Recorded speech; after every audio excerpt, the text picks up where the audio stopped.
السلام عليكم ورحمة الله تعالى وبركاته داودي الكسر دوادا كنال كان هيكاتش عشر كان وعشر كي لبادا جرامر كأها وحنا قادرنا مانتا عشر عوان كيسي هذا capital letter capital letter waxa weeye xaraf weyn goorma ayaa la isticmaalaya xarafka weyn halkee ayaana lagu isticmaalaya ayaa casharkan ku baranaa qofka ku soo jeedinaya casharkani waa Muxidiin Cabdi Cali bal casharka aan guda galno okay the capital letter or big letter or uppercase baa layihahdaa saddexda magacba waa loo yaqaanaa sidoo kale marka qaarkood waxaa lasoo gaabiyaa capital okay the capital letter xarafka weyn the big letter xarafka weyn the uppercase xarafka weyn saddexdaasba waa isku micno laakiinse hadba mid baa laga yaabaa in lagu isticmaalo marka waa ina fahmi kadhaa waxa laga wado xarafka weyn waxa weeye abcd baan soo qaadanay 26 xaraf English wordska uu ka koobnaa ama alphabetka uu ka koobnaa waxaana u soo qornay qaab xarfo waaweyn ah si aad u fahantaan war xarafka weyn muxuu yahay okay a qaabka u qoran tahay b c d e f g h I j k l m o b o b q r s t u v w x y z eray walba oo halkan ka aragtid qaabka capital letter ama waxa weeye big letter oo uppercase loo qoro waa qaabka uu hadda u qoran yahay markii aad sentence ku dhex aragtid ama ha bilowdo ama dhexda ku jira asagoo qaabka u qoran waxa ogaataa in wax gaar laga leeyahay waxa gaarkaana waxa ay yihiin qaybo kamid ah hoos baan ku arki doonaa intii aad ka fahmi kartaan iminka ama heerkan hadda la joogo okay when do you use capital letter gorma ayaa isticmaasha xarafka weyn okay number 1 use capital letter bal isticmaal xaraf weyn at the first letter of a sentence markii aad jumlad ama word bilaabasid xarafka ugu horeeya waa shardi markii grammar ahaan la eego waa wax sharci ah inaad isticmaashid xaraf weyn the book is so good book aad buu wanaagsan yahay fiiri tida ugu horeysa da ku jirta waa xaraf weyn okay halkan fiiri ali maxaan ka bilaabay xaraf weyn baan ka bilaabay ali is a lecturer waxa laga wadaa macalinka heerka jaamacadeed marka macalinka waxa la yiraahdaa inta badan professor baa la yiraahdaa laakiinse English waxa loo yaqaanaa lecturer professor waxyaabo badan buu noqon karaa okay marka labaad ee isticmaalaysid always use waxa la yiraahdaa mar walba isticmaal capital letter xaraf weyn for the word I marka word I aad isticmaalaysid mar walba waxa ka dhigtaa capital ama bartamaha wordha ku jiro ama bilowga wordha ku jiro I am your English teacher waxaan ahay anigu macalinkaagii Englishka ay fiiri hadda waxay taagan tahay laba sharci baa meeshan yaala inay jumladii ka bilaabatay oo mar walba ay waajib ahayd inaan ka dhigo xarafka ugu horeeya capital haddana waxaan helay sharci kale oo ah ay meel walba aan ku arko ama dhexa ku jira ama bilow ha joogte inaan ka dhigo xaraf weyn halkaana fiiri erigan kale Farax and I are good friends aniga iyo Farax waxaan nahay saaxiibo wanaagsan halkaana laba sharci baa ku jiro sharcina waa I oo meel walba ay joogta aan waxaan ka dhiganaa capital letter iyo Farax oo ah sentence-ka bilowgiisa sidoo kalena aan arki doono gadaal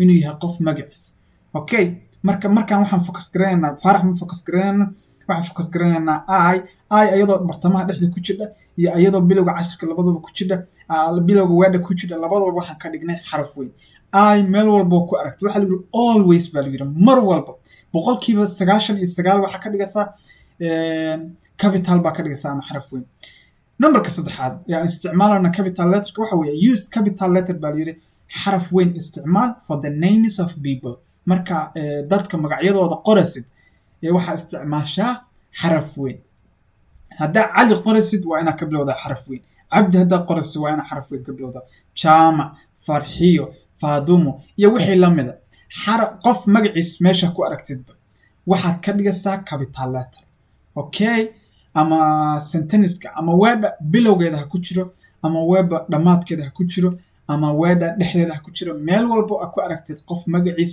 waxa ka dhigaysaa xarafka ugu horeeya capital ama xaraf weyn okay sharciga qaybta marka afraad aan isticmaalna capital letter waxa weeye waxa la use capital letter for the names of places. haddeer waxaan soo baranay magacyada dadka, haddana waxaan sidoo kale capital letter u isticmaalanaa magacyada meelaha. place waa meel, sida muqdisho oo kale. muqdisho waa meel magaceed. hargeysa waa meel magaceed. jigjiga waa meel magaceed. Soomaaliya waa meel magaceed. Ethiopia waa meel magaceed. Europe waa meel magaceed. meelahaasoo dhan markaan sheegano, meel magaceed markaan sheegano, waa inaan ka bilownaa waxa weeye xaraf weyn.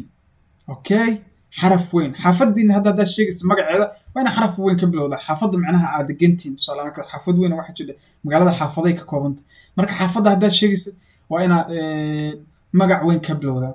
dukaan gaara haddaad sheegaysa waa inaa magac weyn ka bilowdaa. waa inaa xaraf weyn ka bilowdaa baan leeyahay, sababta waa meel magaceed.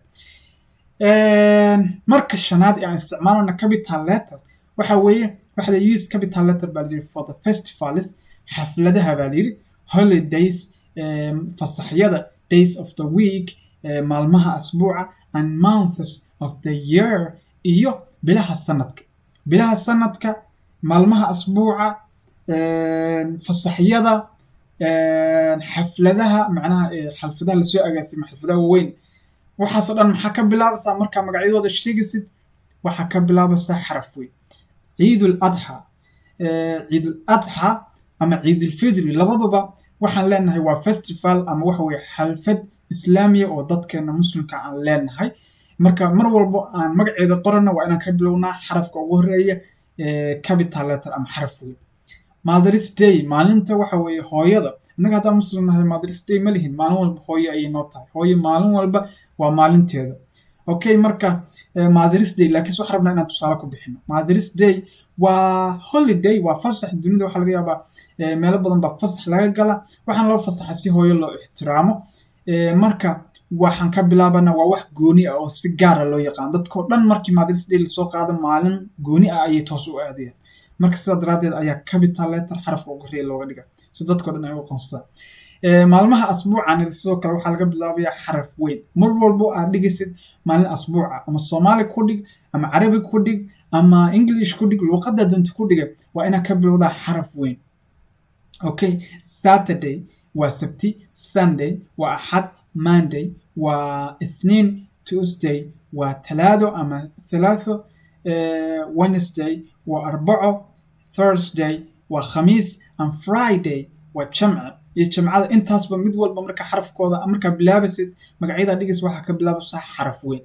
okay, bilaha waxaan idhi months of the year, bilaha 12 bilood ee sanadka ayagana maxaa ka bilaabaysaa xaraf weyn.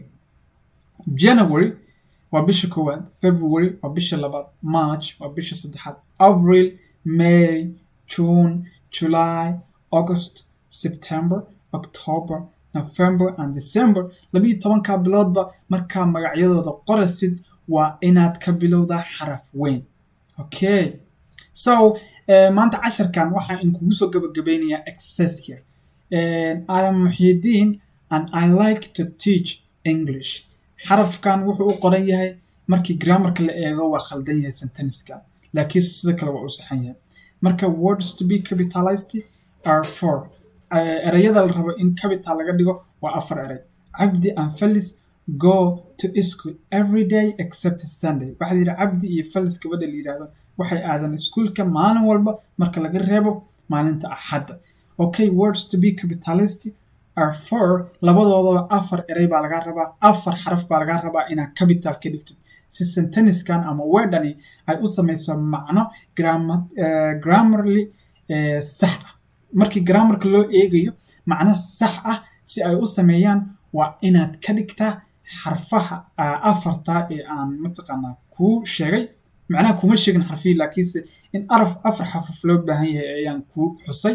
marka 4 xaraf waa inaad ka dhigtaa capital si yani macno yani saxa oo ama official ama formal ay jumladani u samayso, laakiin sida kale jumladu waa u saxan tahay. intaasaan kusoo gabagabeynaya. wasalaamu calaykum waraxmatullaahi tacaala wabarakaatu.